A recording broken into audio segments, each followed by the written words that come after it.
Never quit is a slogan we're hearing a lot today. It was never more true than in our 13-year fight for comparable worth.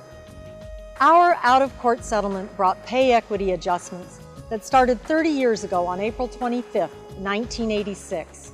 Hi, I'm Tam Tosher, AFSCME's Area Director for the Northwest area. I worked for the Federation, or Council 28, when the comparable worth fight went into high gear. I was at the federal court for the trial on our comparable worth lawsuit against the state. I had a front row seat then and later to see how our efforts brought a fair helping of decency to the working men and women of Washington State. Here now is a look back as we mark the 30th anniversary of our Comparable Worth Day and all that led up to it. Remember, it's not just a history lesson, but a lesson for today and for our future. September 16, 1981. Apparently not satisfied with the pace of the comparable worth study, Federation leaders announced at news conferences in Spokane and Seattle a formal complaint was being filed with the Federal Equal Employment Opportunity Commission, charging the state with sex-biased wage discrimination, a violation of the Civil Rights Act of 1964. Even then, the bureaucratic machinery didn't move, so after 6 months with no action from the EEOC, the Federation went to federal district court. I do remember the judge was always very candid. Judge Tanner was very candid. He seemed to share some of his thoughts with those in the courtroom. And he was quite amazed when he found out that the beautician for the state made less than the barber working for the state. 2 years to the day after announcing legal action, Judge Jack Tanner found the state guilty of discrimination.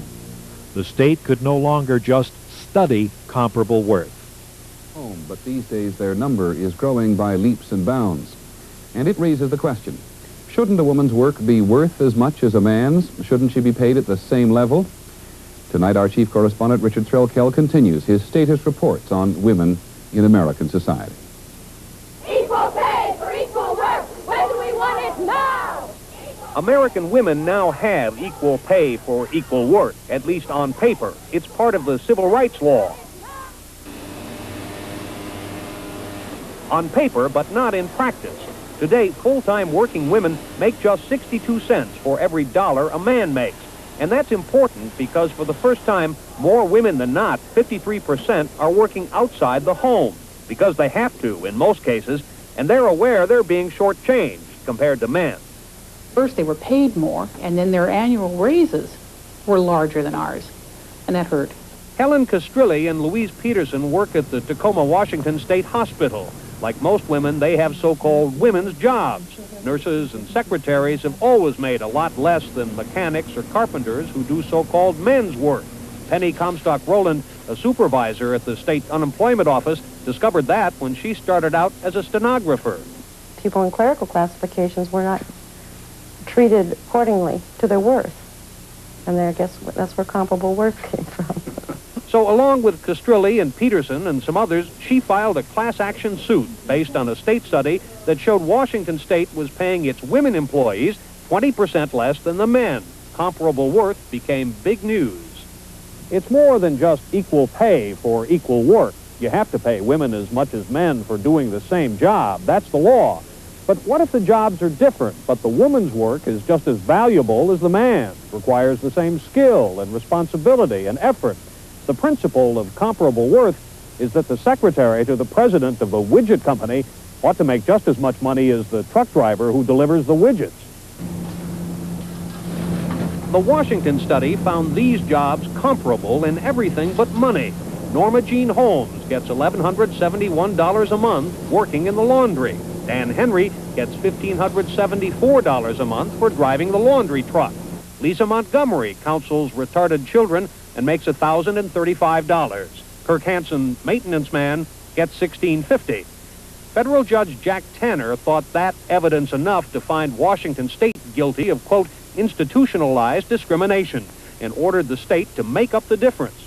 It will cost several $100 million to do that, unless the U.S. Supreme Court decides otherwise. It was the Washington Federation of State Employees Council 28 of AFSCME. Created the terminology, identified the issue, developed a strategy of pursuing it, stayed with it, put resources behind it, involved its membership, and eventually was able to get a settlement agreement that reflected a major change in how compensation is made and to eliminate, to the extent the settlement agreement allows, the discriminatory practices based upon sex. The comparable worth pay equity installment started April 25, 1986, and continued more than 6 years, totaled nearly $500 million. But 30 years later, the fight for pay equity goes on. We were the first to achieve such a victory, but today nationwide, women currently make only 79 cents on the dollar compared to men. 30 years after comparable worth, the United States Congress is considering the Paycheck Fairness Act. It will close the legal loopholes standing in the way of wage equity for women. We're better off today because of comparable worth, no doubt about it. And we must never forget what we accomplished in that great pay equity victory. But we must never quit building on it for a brighter future. With fairness and equity